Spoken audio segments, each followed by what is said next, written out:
It's great to be here. I'm glad you could all make it. I'm going to talk for maybe a smidgen over 9 minutes. I think I've got 11 minutes of content on courageous decisions and the psychology behind them. Particularly, I'm going to talk about, if we can, got my little clicker here.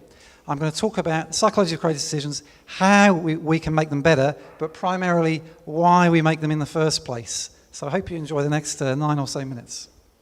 Now, I want to start by opening on a story. Start my presentation with a story, which is, imagine that you are on the summit of Everest. In fact, you're 200 meters below the summit. And this is a story where it's 1996. Hang on. It's 1996. You're 200 meters below the summit. And an expedition is being led by a guy called Rob Hall, a New Zealander who's climbed Everest a number of times. He's leading a paid group of clients up towards the summit. And in this situation, he sets a rule, which is that we're going to summit tomorrow. When you wake up, we're going to get up early at 3 a.m. And if we're not at the summit by 2 p.m., you have to turn back. And I'm going to pause on that story.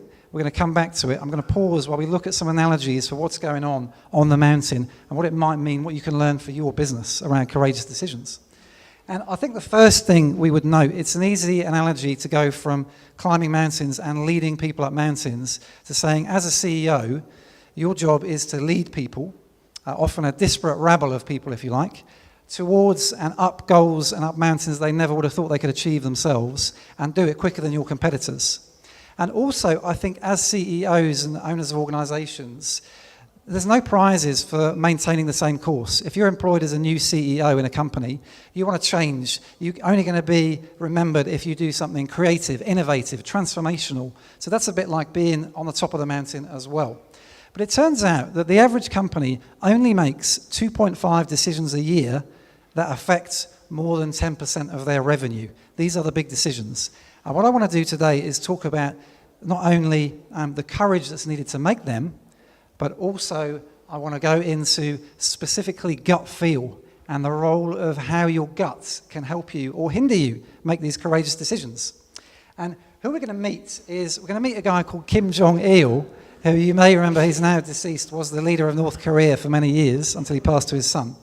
And he was famous for making gut feel decisions. If you Google him, you'll find decisions such as this. This is my favorite. In 2006, he was facing a national food crisis. So what does he do? He meets a guy from Germany who breeds giant rabbits that are the size of Alsatian dogs. And he says, right, maybe I could solve my national food crisis by importing giant rabbits and breeding them. Breeding program, feed everyone, no problem, right? It's a pretty impulsive decision, kind of gut feel based. But he goes one step further in that a few months later, the rabbits are in the country and it turns up it's birthday, it's Kim Jong-il's birthday. And he decides impulsively again to eat them all in the banquet for his birthday. A really impulsive decision, 2 impulsive decisions from Kim Jong-il. And some of us will know people that we've worked for or maybe suspect that we make gut feel decisions like that sometimes. Here's another guy called William Smithberg, who makes gut feel decisions in business. He was the CEO of the Quaker Company, and in the early 80s, he bought Gatorade just because he liked the taste of it, and he turned it from a $220 million company into a $2 billion company in a few years through cost reduction of manufacturing, through aggressive marketing, and through increased distribution. And here, the quality of his decision was really bad, but the outcome was really good. And that's often something you need to watch out for, is often bad decision-making processes will get lucky. But what happened later is that based on the confidence from this acquisition, he was faced with the opportunity to buy Snapple. And he bought that for $2 billion, and no one in the Quaker Company even questioned it. They didn't really do their due diligence because they said, this guy's got the gut feel. So he bought the brand, and it was a disaster. He sold it 6 years later for $300 million, making a $1.7 billion loss. And this again shows, this time he didn't get lucky. They couldn't replicate the marketing, manufacturing, distribution successes for Gatorade. So he really only has his gut feel only had a 50% success rate, and he got fired. Interestingly though, we talk about tops of mountains and dictators and big CEOs. Decision making is driven very often by your emotions. In fact, every decision we make is driven by emotions. Consider this particular product here, and I want to tell you a story about a woman in the UK who had a car crash and received brain damage. Sad story. And her brain damage was such that she could not feel emotions. And you might think that the number one impact of that was in her relationships, but no, it was actually going shopping. Because she had no emotions, she could not make a choice between a different brand of baked beans and Heinz.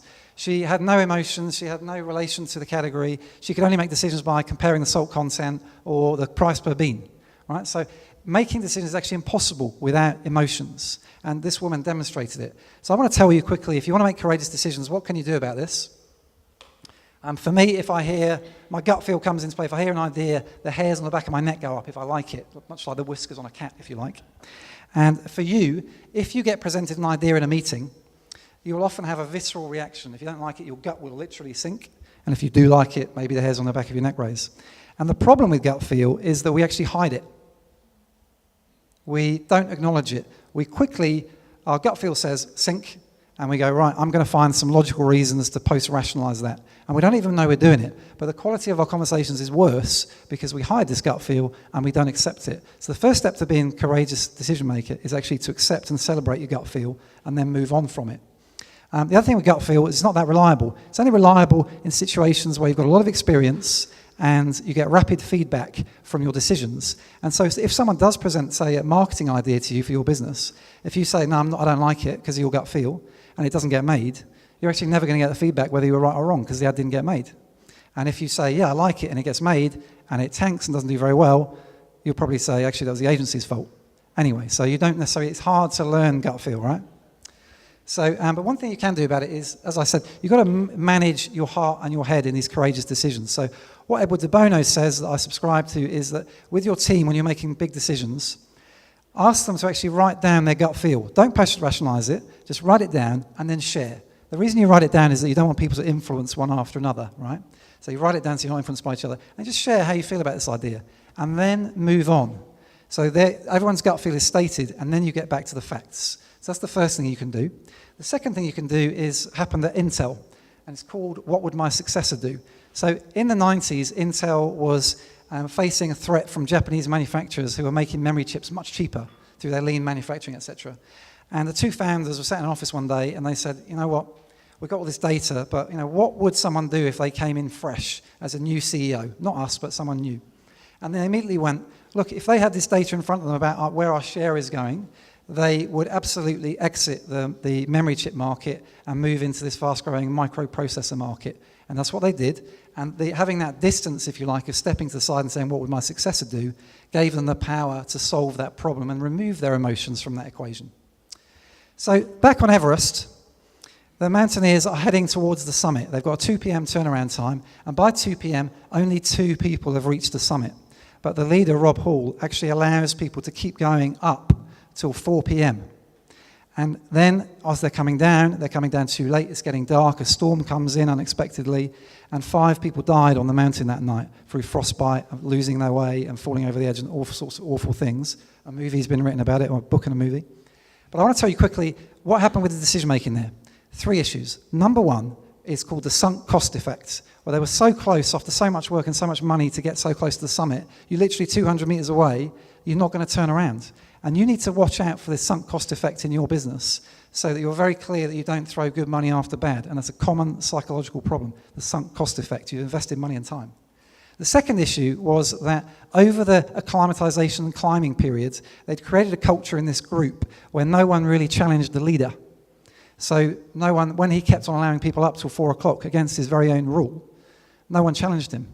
Again, I say to you, in your businesses, to make courageous decisions, you've got to have the courage to have people around you who are going to call you and be honest with you. Otherwise, you've only got one point of view in your business. So have people around you that are going to challenge you. I think, how does this relate to courage directly? It is to say there's a very fine line between courageous decisions and foolish decisions. And I would actually, having thought about this a lot over the last few days, I would say to you that you don't actually want to make courageous decisions. You want to make decisions that look courageous from on the outside, but you have reduced the risk in them, so they actually feel quite sensible on the inside. And your job as a leader is actually, if you feel like you need to be courageous, it's telling you a signal that there's risk, there's fear, there are unknowns, and you need to reduce that before you can then make a sensible decision, even if it looks like the most courageous decision in the world on the outside. In the inside, the team and yourself, I advise you, if you're making a courageous decision, think twice and make it sensible first. So I want to end by saying, courage doesn't come on its own. It comes in a package. And I quite like this package of 3. Give me the serenity to accept the things I cannot change is important for you. The courage to change the things I can, and the wisdom to know the difference. And I would say to you, wisdom is a really important partner with courage in particular, so you don't make gut feel decisions that go wrong. I will hopefully meet a bunch of you afterwards. Come and have a chat. I've put up my Twitter handle here if you want to follow me for I talk about the psychology of decision making all the time. And that's my hopefully 11 or 9 to 11 minutes up. So thank you very much.